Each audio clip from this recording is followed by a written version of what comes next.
Hola, ¿qué tal? Muy buen día a la hora que se acerquen a este material. Mi nombre es Eric Torres y nos encontramos en el proyecto de Club de Lectura El Baúl del Artista.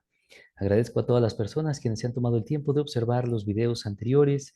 Les invito a que se suscriban al canal de YouTube o bien se integren al grupo de Facebook El Baúl del Artista, donde podrán encontrar los materiales que vamos revisando. Recuerden que pueden hacer sugerencias sobre lecturas que les gustaría escuchar en este espacio o simplemente seguir los videos y compartir los enlaces con el hashtag El Baúl del Artista, de tal manera que este material viaje lo más posible y llegue a donde tenga que llegar. Vamos a dar continuidad a este libro de la autora argentina Samantha Schweblin. Este es nuestro fragmento número 12 y, como está siendo habitual, en la descripción de este video dejaré el enlace de los fragmentos anteriores. 25. A veces, en el chat, aparecían usuarios que Marvin nunca había visto en el salón. El gaucho rabioso le explicó que eran usuarios que habían pasado alguna vez por el club, pero que tras haber sido liberados, prefirieron irse y elegir por sí mismos dónde vivirían. Su amigo Dane Ocho Oco, por ejemplo, había logrado subirse a un barco y cruzar a Suecia, donde vivía una de sus hijas. La chica hacía 3 años que no le hablaba a su padre, pero tenía dos Kentuckys en el patio, y cuando vio al topo de peluche parado en la puerta de su casa y empapado por la lluvia, lo había adoptado de inmediato. Una vez, uno que nunca antes Marvin había visto se sumó de pronto a la conversación. Mac Saponja decía: «Me quedan 5 minutos máximo batería. Perro arrancó rastreador, por favor. Creo estoy en sótano número 2, calle Prestegeya». ZO2-3X y Kinko también estaban conectados. Mandaron mensajes a Jesper, pero no pudieron contactarlo. Aunque la calle Prestegeya era en la otra punta del pueblo, intentaron ayudar. Kinko buscó teléfonos de las casas de la zona e hizo llamadas al azar. ¿Vive en la calle Prestegeya? ¿Tiene sótano? Creemos que hay un Kentucky agonizando. ¿Podría bajar y revisar? Había gente que todavía no sabía lo que era un Kentucky. 7 minutos más tarde perdieron la conexión. Más tarde, cuando Jesper intentó localizarlo siguiendo las pistas del rastreador, nada lo condujo al número 2 de Prestegeya, sino que terminó agachado debajo de la camioneta de la pescadería, donde, junto a una bolsa robada de basura, un perro callejero masticaba tranquilamente el rastreador de Mac Saponja. Cosas así pasaban cada tanto. La muerte de otros Kentucky siempre los unía, los ponía a todos a pensar, y a Marvin le hacía olvidar por un rato lo único que le preocupaba de ese otro mundo que se había vuelto demasiado aburrido, que pronto llegarían las notas y tendría que mostrárselas a su padre. Una noche, tras una larga jornada de paseo con Kitty 03, recibió en su tablet un correo de Jesper. Sus accesorios estaban terminados, se los colocaría esa misma tarde, y al otro día, apenas él despertara en Antigua, su Kentucky estaría listo. «Voy a tocar la nieve», anunció a la mañana siguiente en el recreo del colegio. «Cuando regrese a casa, en Königsberg, estará todo instalado». Sus amigos ya no hablaban de culos ni de Dubái. Lo escuchaban y tomaban nota con los ojos, inquietos de envidia. El de Dubái había intentado escapar con su Kentucky, quería autoliberarse. Lo había intentado 3 veces ya, pero cada vez lo encontraban. Le habían armado un pequeño cerco alrededor del living que lo había dejado completamente fuera de juego. ¿Hay un plan?, preguntaron. ¿Sabes cómo llegar desde el salón a la nieve? Lo tenía anotado. Tenía un plan listo, al menos hasta la salida del pueblo. Snowdragon decía: «Me voy de excursión esta tarde». Kitty 03 contestó: «Salud por los valientes». Carita feliz. Lo anunció en el chat apenas encendió el Kentucky.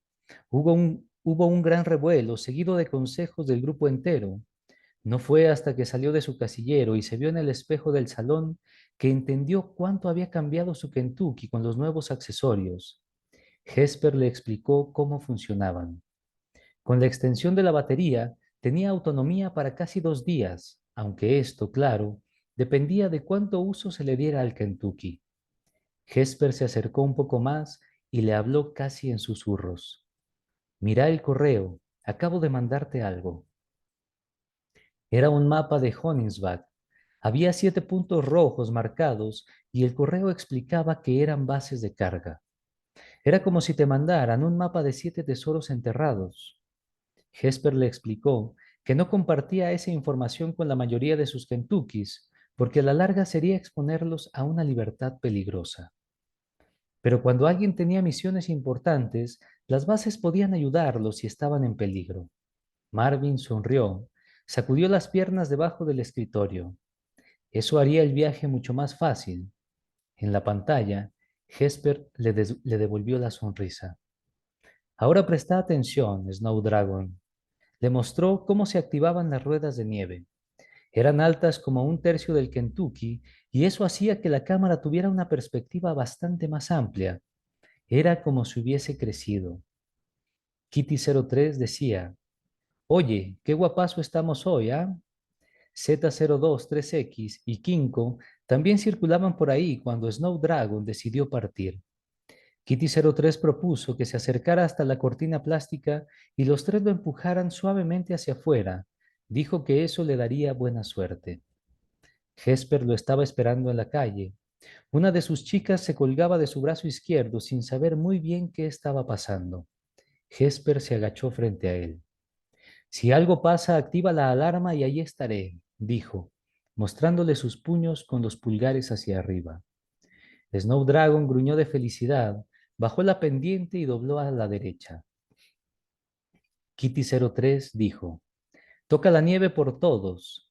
Z02-3X dijo, te seguimos por acá, campeón. Kinko escribió, caritas sonrientes. Antes de emprender su aventura hacia la nieve, Marvin pasó frente a la vidriera del negocio de electrodomésticos. Aunque todas las veredas tenían accesos para discapacitados y era fácil cruzar, subir y bajar, le costó un buen rato llegar. Iba bien pegado a la pared para evitar ser visto por algún borracho nocturno. Encontró el negocio más pequeño y lúgubre de lo que había imaginado desde la vidriera. Entre las aspiradoras, en un precioso jarrón turquesa, estaba su ramo de flores. Se veía ya gris y decaído, pero se notaba que había sido un ramo espectacular y le alegró que la mujer, como si lo hubiese estado esperando, aún no lo hubiera reemplazado. En Antigua, a Marvin se le hizo un nudo en la garganta y se preguntó si acaso no habría abandonado a la única ama que había tenido. Bajó hacia el terraplén del puerto, caminó a la zona en la que Hesper le había marcado la nieve. 2 perros lo siguieron, olisqueándolo. Intentaron morderle las ruedas, gruñendo y empujándolo hacia adelante con los hocicos, y Marvin se acordó de Dane Ocho Oco y temió que la aventura resultara más corta de lo esperado. Al final se alejaron. No era tan fácil ni rápido cruzar el pueblo, pero le gustaba pensar que, incluso ahora que en la cuenta de su madre no quedaba ni un euro, podría vivir como un Kentucky un siglo sin preocuparse por el dinero. Podía comer y dormir en Antigua, atendiendo cada tanto su cuerpo, mientras en Noruega los días pasarían tranquilamente, cargándose de base en base, sin añorar ni un pedazo de chocolate, ni una manta para pasar la noche. No necesitar nada de eso para vivir tenía algo de superhéroe, y si al fin lograba encontrar la nieve, podía vivir el resto de su vida en ella, sin que siquiera le diera un poquito de frío.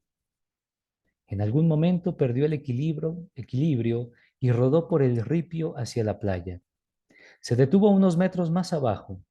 Había quedado trabado entre las piedras, acostado, y aunque las ruedas eran grandes, parecía imposible ponerse de pie. Oyó pasos a sus espaldas.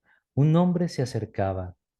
Hizo gruñir al dragón, y el hombre lo vio y se desvió hasta él.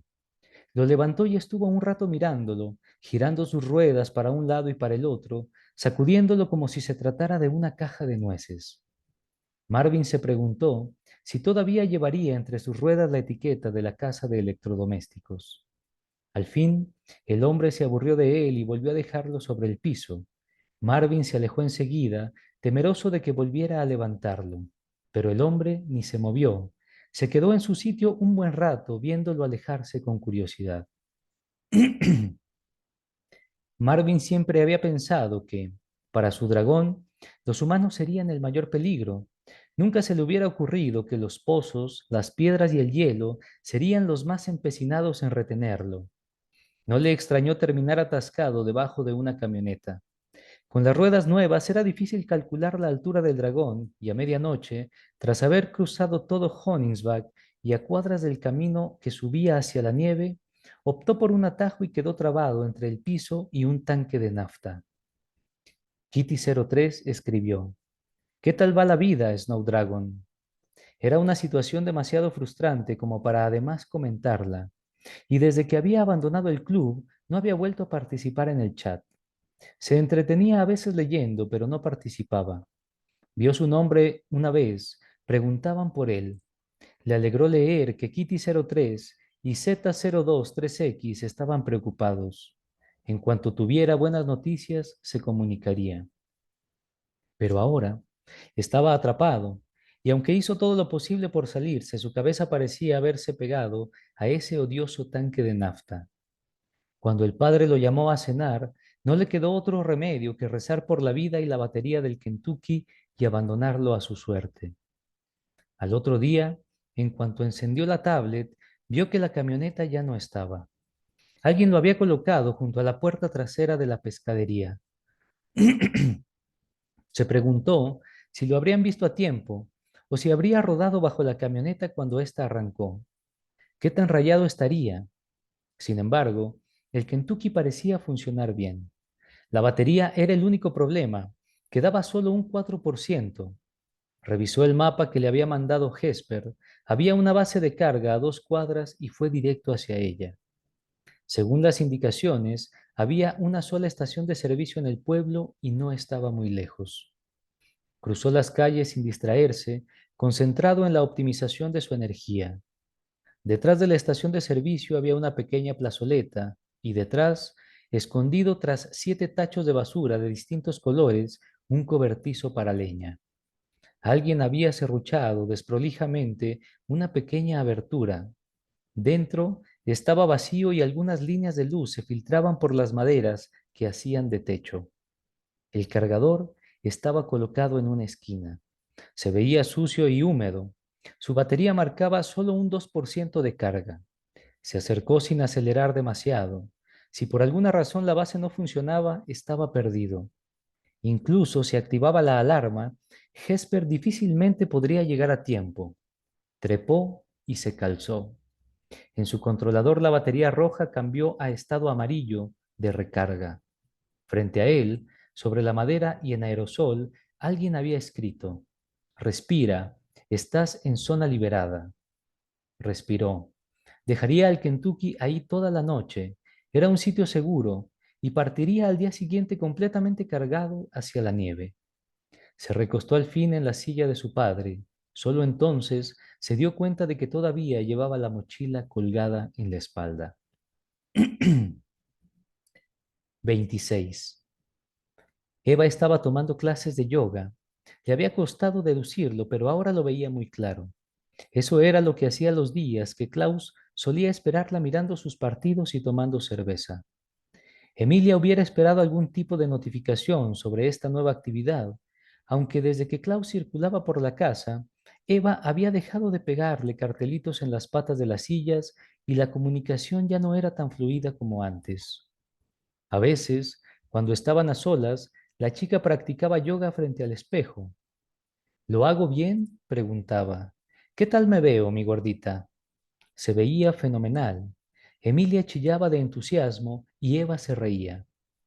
Una vez, Emilia fue hasta su talón izquierdo y le dio algunos toquecitos hasta que ella entendió que debía colocar el pie alineado con el hombro. Aunque Emilia nunca había hecho yoga, 3 años de gimnasia rítmica en su juventud la habían dotado de cierto sentido común, un saber aplicable a otras disciplinas. Muchas veces, casi la mitad de las veces, cuando Emilia se encendía, solo estaba Klaus, y si veía al alemán se cuidaba de no moverse ni hacer ningún ruido. Prefería controlarlo haciéndose la dormida. Dejaba sus ojitos abiertos, pero no hacía ningún movimiento ni respondía si el alemán se asomaba en su pantalla. Total, ¿qué sabría ese hombre acerca de cómo funcionaba realmente un Kentucky? Seguro que no había leído un manual en su vida. Klaus seguía abriendo la billetera de la chica y haciendo llamadas lascivas mientras se rascaba los genitales frente al televisor. Era una imagen repulsiva y al final Emilia se hartaba y se alejaba. Se ocupaba de las actividades de su propia casa, asomándose cada tanto al pasillo para evaluar de un vistazo cómo iban las cosas en Erfurt. Sabía que dejar a ese hombre sin control era irresponsable. Sabía que tarde o temprano la chica tendría problemas y Emilia era la única que podría señalar un culpable. Lo habló con Gloria y ella le prestó su pequeña camarita de mano y le explicó cómo usarla. Funcionaba como un buen aliciente. No estaba al tanto de todo lo que pasaba en Erfurt, era verdad, pero tenía un registro diario de su conexión. Si algo pasaba, ella lo tendría grabado y lo enviaría a la policía inmediatamente. A veces, revisaba al azar algunas grabaciones solo para quedarse tranquila de que se estuvieran guardando bien y para saber con qué tipo de material contaría si el momento llegaba. En eso estaba cuando Gloria llamó para preguntar si podía pasar por su casa. Por un momento la sorpresa la contrarió. Tendría que correr para ordenar antes de que llegara, aunque luego se acordó de Klaus y de que al fin podría mostrarle a alguien su pequeño Erfurt. Así que aceptó y corrió a barrer el living y la cocina. Después repasó el cuarto y, al pasar frente a su computadora, solo por costumbre, le dio una rápida mirada al departamento de Eva. Estaba limpiando el espejo del baño cuando reparó en lo que acababa de ver. Dejó el paño en la pileta y sacándose los guantes regresó para chequear lo que ocurría. Desde la cucha, la imagen horizontal mostraba a Klaus tomando su cerveza frente al televisor y toda su atención estaba en la remera roja del alemán. Decía Klaus Berger y llevaba el número 4. Emilia acercó su silla de mimbre y se sentó frente al escritorio. Debajo decía Rot Wave Erfurt. Abrió su explorador y lo googleó inmediatamente. Era un club de fútbol, tal como pensó. El sitio web tenía un listado de jugadores y Klaus Berger estaba en la lista con la fotografía de un hombre mucho más atractivo y profesional del que veía en su pantalla, tirado en un sofá. Emilia no se dejó engañar. No había duda de que eran el mismo. Googleó el nombre por separado y lo encontró en varias redes sociales. Casi todas las fotos de Klaus eran iguales. O sostenía una pelota, o abrazaba la cintura de una chica, o se sostenía de los hombros de otros jugadores. No vio a Eva en ninguna de las fotos y reparó en su decepción. ¿Le hubiera gustado contactarse con ella, escribirle un correo? No estaba segura. ¿Qué le diría? ¿Abrígate más? ¿Come más? ¿Busca un hombre bueno? Allí estaban los datos de contacto de Klaus, listados prolijamente uno bajo el otro. Cuando Emilia se detuvo en el número de teléfono, supo lo que haría a continuación. Y es que sentarse a esperar desgracias no era su manera de hacer las cosas. No había criado a un hijo como el suyo cruzada de brazos. Buscó su teléfono, marcó el número de Klaus y le escribió un mensaje. Sé que sacas dinero de la billetera de Eva, lo escribió en español. Y solo tras enviarlo cayó en la cuenta de que, en cuanto el mensaje llegara, Klaus obtendría también su número. Pensó en Inés, que seguía insistiendo en que tener un Kentucky era abrirle las puertas de tu casa a un completo desconocido, y por primera vez comprendió el peligro real que esto implicaba. Las campanitas chinas de su teléfono le avisaron que tenía un mensaje nuevo y un escalofrío de terror la obligó a ponerse de pie. ¿Podía de verdad estar recibiendo un correo de ese enorme alemán? Pensó en su marido, aunque no supo muy bien por qué. Y al fin juntó fuerzas y estiró la mano hasta su teléfono.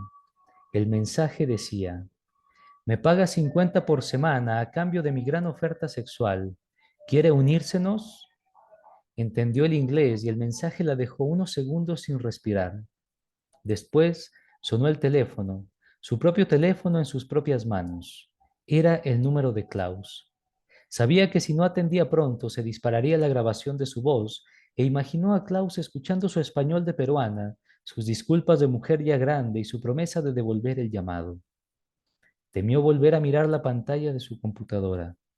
Klaus podría haberla sacado de su cucha mientras ella temblaba todo este tiempo, intentando releer una y otra vez el mensaje sin sus anteojos.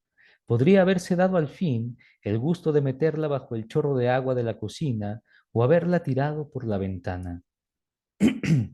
Quizá ya estaba muerta sin saberlo. Dejó el teléfono sobre la mesa, juntó fuerzas y se giró para ver. La imagen horizontal seguía inmóvil. Esperó hasta asegurarse de que Klaus no andaba cerca. Tenía que calmarse. Respiró y esperó. No se oía el ruido del televisor. De hecho, el departamento estaba en completo silencio. Quizá Klaus era demasiado cobarde para una represalia, y es que finalmente cualquier cosa que hiciera contra ella terminaría trayéndole problemas con la chica. Desde donde estaba no tenía una imagen completa del living y la cocina, pero no parecía haber nadie. El bolso que solía traer Klaus y dejar junto a la puerta ya no estaba. Suspiró aliviada, y entonces lo vio. En el espejo del living, escrito con lápiz labial rojo de Eva, y a la altura en la que lo podría haber escrito un Kentucky, aunque ningún Kentucky podría en realidad escribir nada en un espejo, decía, puta. Era una caligrafía espantosa. Estaba en inglés y se preguntó si Eva también sería capaz de entenderlo. Todavía faltaban casi 20 minutos para que ella regresara, y aún así, hiciera lo que hiciera Emilia con su Kentucky, sabía que sería imposible levantarse sola y borrarlo. Cuando Eva entró a su departamento, dejó su bolso sobre la mesa y vio su lápiz labial destapado y arruinado en el piso. ¿Qué pasó acá?, preguntó. La voz intentaba ser autoritaria. Eva se acercó a la cucha y descubrió el cartel en el espejo. ¿De verdad creía la chica que un Kentucky acostado sobre su cucha era capaz de hacer semejante cosa a semejante altura? Ahora sí que Emilia quería escribirle a Eva, quería gritarle, no fui yo, hay que sacar a este hombre de la casa. ¿Quién hizo esto? Emilia movió sus ruedas, tenía la sensación de que, si la sacaban de la cucha y lograba al fin moverse, encontraría la manera de explicarse. Pero Eva parecía demasiado enojada. Limpió con detergente el espejo y tiró a la basura el lápiz labial. Después se sentó frente al televisor en una posición muy similar a la de Klaus, lo que a Emilia le pareció casi una provocación. La chica se estiró hasta la cerveza que había quedado junto al sofá y bebió mirándola de reojo intranquila. Al rato volvió a levantarse. Fue directo hacia ella, la agarró y se la llevó al baño. ¿Qué estaba pasando? Emilia nunca había visto el baño. Una mezcla de miedo y excitación la contrarió en Lima frente a su computadora. Eva la metió en la bañera, la retó una última vez y, antes de salir, apagó la luz y cerró la puerta. Emilia se quedó dura frente a su pantalla negra. Sería difícil escapar de una bañera y todavía más complicado procesar la cantidad de cosas que acababan de pasar. Todavía estaba en eso cuando, unos minutos más tarde, el timbre de la casa la hizo saltar sobre su silla. Tardó en levantarse, en recordar la visita de Gloria. Se acomodó un poco el pelo y cruzó el comedor. No había terminado de ordenar la casa, pero ahora le resultaba un tema absolutamente menor. El timbre volvió a sonar y Gloria la llamó y golpeó la puerta. En cuanto Emilia le abrió, Gloria entró con una caja que apoyó sobre la mesa del comedor. Ábrelo, dijo, con una sonrisa pícara que a Emilia no le gustó. Las dos se quedaron mirando la caja. Vamos, pues. Gloria quitó parte del papel de regalo. Emilia entendió enseguida que era una caja de Kentucky, una ya abierta y algo sucia. Gloria sacó un cargador, un cable para conectarlo a la pared, el manual y, al fin, un Kentucky envuelto en un repasador. Se lo entregó a Emilia con suma delicadeza. Es un regalo, dijo Gloria, así que no se puede devolver. Emilia pensó en Klaus y en la furia con la que Eva tiró a la basura su lápiz labial. Pensó que era demasiado, que era mucho más de lo que ella podía manejar. Cuando desenvolvió al Kentucky, descubrió algo absolutamente inesperado. Era una conejita, una idéntica a la que ella misma era en Erfurt. Recordó que tenía una hebilla lo suficientemente fuerte en el baño y pensó que, si se la colocaba entre las dos orejitas, como siempre lo hacía Eva, sería como tenerse a sí misma circulando por su propia casa. Emilia sonrió. No quería animar a su amiga, pero el gesto se le escapó, y Gloria ya estaba aplaudiendo con su típico entusiasmo. Sabía que eran la una para la otra, dijo. Emilia dejó al conejo sobre la mesa. Se preguntó cómo alguien podía desprenderse de semejante dulzura. Era suave y bonito. Vio que tenía los párpados cerrados y se dio cuenta del tiempo que hacía que no veía a alguien con los ojos cerrados. Años, quizá. Quizá esa única vez que su hijo vino a verla desde Hong Kong y se quedó dormido frente al televisor. Debe estar descansando, pero está cargado, dijo Gloria y enchufó la base junto a la puerta del living. ¿Tomamos alguna cosita? Cuando Gloria se fue, Emilia recogió las tazas y se puso el pijama. La conejita seguía inmóvil, así que la dejó en el living sobre su cargador y se fue a la cama. Se despertó a medianoche sobresaltada. ¿Con qué había soñado? Habría jurado que con Klaus, algo espantoso, algo que no podía recordar exactamente qué. Encendió las luces y cruzó el living. El Kentucky seguía sobre su cargador con los ojos cerrados, tal como lo había dejado antes de acostarse. Como estaba desvelada, fue hasta su silla de mimbre y encendió la computadora. Era la primera vez que se encendía en Airport a esa hora. Miró el reloj. Las 3:10 en Perú eran las 7:10 de la mañana en Alemania. Estaba sobre la mesa de la cocina, en una esquina en la que nunca había estado y que le daba una perspectiva absolutamente nueva del departamento. Después, vio la señal de carga en su pantalla y lo entendió. Eva la había perdonado, la había sacado de la bañera y la había colocado sobre su cargador, como su hijo le había dicho que ocurría cada noche mientras ella dormía plácidamente en Lima. No había, ya había algo de luz en el departamento y no le hizo falta bajarse del cargador para ver las fotos pegadas en la heladera. No había ninguna de Klaus, pero al centro, debajo de un calendario, había una foto de Eva con ella, de Eva con su conejita. Estaba sentada en su sofá. La foto estaba tomada de arriba, quizá por el propio Klaus. Eva sostenía a su conejita como si fuera un cachorrito. Tenía los labios fruncidos, le tiraba un beso, y Emilia se vio a sí misma dulcemente dormida con los ojitos cerrados. La imagen le pareció de una ternura conmovedora. Tomó su teléfono y sacó una foto de la pantalla.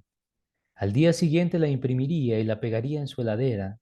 La colocaría al centro, alejada de todos esos imanes de delivery, para verla cada vez que pasara por ahí, tal como Eva hacía con ella. Bien, vamos a dejar nuestra lectura hasta aquí. Este es el fragmento 12 de Kentucky's de Samantha Schweblin. Ojalá que lo disfruten. Gracias.